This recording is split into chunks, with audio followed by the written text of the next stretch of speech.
In today's employment climate, are you concerned about employees leaving your MSP to go somewhere else? You probably should be, not because you're not good or not because other MSPs are attracting your employees away actively. No, I think it's because employees simply have more options today. And because of that, they are not as dependent on your employment. So here are my 3 things plus a bonus tip about what you can do to keep your employees.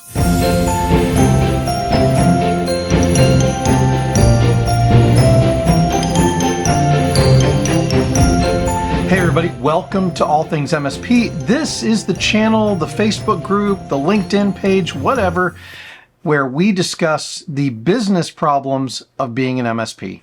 And I do this simply because it's my way to give back to this community.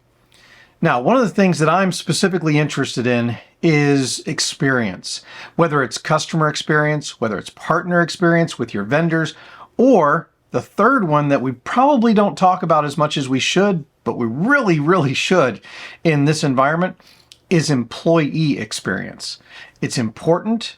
It makes a difference to both you and to them. Number one is they need to be inspired. Why are they there? Do they fit in to the rest of the business? How do they fit in to the rest of the business? What is the overarching goal of the business and where do they plug in? This has a lot to do with setting expectations. There's communication factors in here. There's a lot of different things that lead to them being inspired, but it's all about them knowing for sure, for certain, and reminded often of where they fit into the bigger picture of the business and the success goals of that business. Okay, number 2 is enablement. Your employees need to be enabled. And this is a very practical step, but it contains 3 very important things, in my opinion. Number 1 is training. Your employees need to be trained well in all aspects of the business. They need to understand the whole thing. That kind of goes back to that inspiration piece that we talked about in number 1. The second thing under enablement is they need to have the resources. Now, this could be tools, this could be information, it could be access. It's whatever they need to actually accomplish the goals that you've set out for them. And then the third piece of enablement is autonomy. Now, autonomy is one of those things where it's kind of a little bit difficult. It really does require a degree of trust, but if you train them properly and they have the right tools, the trust should follow, right? And so autonomy not only improves how they do their job and not having to come to you for every little decision, but it also dramatically improves your customer experience. And then number 3 is incentivize. Now, incentivized does not just mean their salary, right? It's their salary, it's their benefits, and it's the environment, right? Because salary, they need a minimum salary to survive, right? They have a budget at home. They need money in order to satisfy, pay off those budget items, right? And then benefits. Benefits are not just financial. Benefits also include all of those things that simply make their life easier or remove stress from their life so they can focus properly on their job while they're at the job. And then lastly, environment. Environment is all those extra things that you do to make your employees happy. Now, I know the ping pong table is kind of one of those cliche things, and maybe that's not it for your business. Maybe it is. But it's the environment that you put together, that you bring those employees into, whether it's physical or virtual, okay? It doesn't matter whether it's physical or virtual. It can be either. But what kind of environment are they interacting in while they're at work? That's important to them, and you need to pay attention to it. Now, my bonus tip for today is treat your employees like volunteers. More and more today, your employees don't need you for a job. I know, it's crazy to say, but Gary Vee says it very plainly. They have more options than they had 10 years ago. They can go out and participate in the gig economy, not with one, not with two, not with three, but with 4 or 5 different side gigs that can make up a salary. So they don't need you like they needed you before. Plus, look at some of the organizations that do great work with volunteers. Habitat for Humanity. They build entire houses with volunteers. It's amazing what volunteers can get done when they're properly inspired, enabled, and incentivized. And remember, incentivized is not necessarily salary. There are other ways to incentivize people.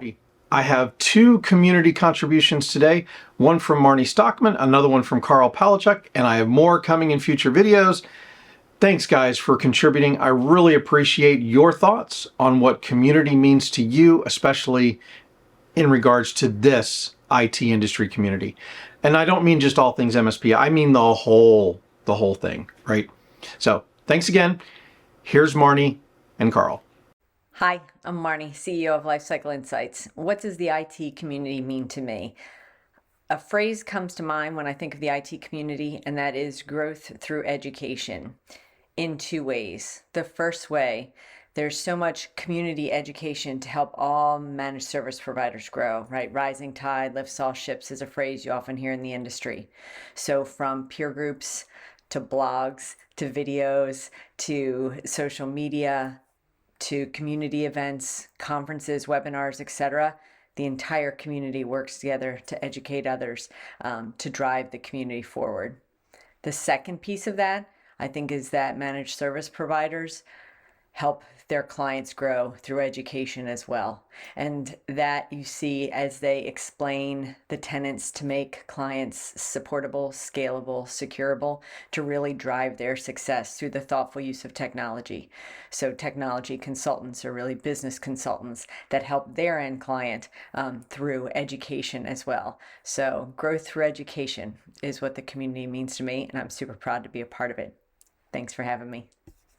Hi, this is Karl Palachuk. Eric asked me, what does community mean to me? And I have to tell you, it means absolutely everything. That you got your business and then your local area and then the people that you associate with at a broader and broader circle until you get to the entire world, which is where the community lives, thrives, and we all help each other to be better and be more successful. Thanks everybody for continuing to watch these videos, the Vlogmas videos. After Vlogmas is done, I think what I'm going to do, because I've really needed to get into a regular schedule of video production, is we're going to take these vlogs and make them weekly. Now, that doesn't mean I won't be doing other videos, more longer format, more informative, more workshop type videos as well. You'll also see a series, hopefully, of interviews coming up pretty soon. I've got one scheduled for this Wednesday night and just a lot of things going on. But I really do appreciate you guys being here. Go ahead, join the conversation over on the Facebook group. It's All Things MSP over on Facebook. That's where we have most of our discussions. And then don't forget, if you want to see more of this content, go ahead, hit that like button, click subscribe, and smash that notification bell to make sure you're notified when I post new videos. And speaking of videos, I will see you in the next one.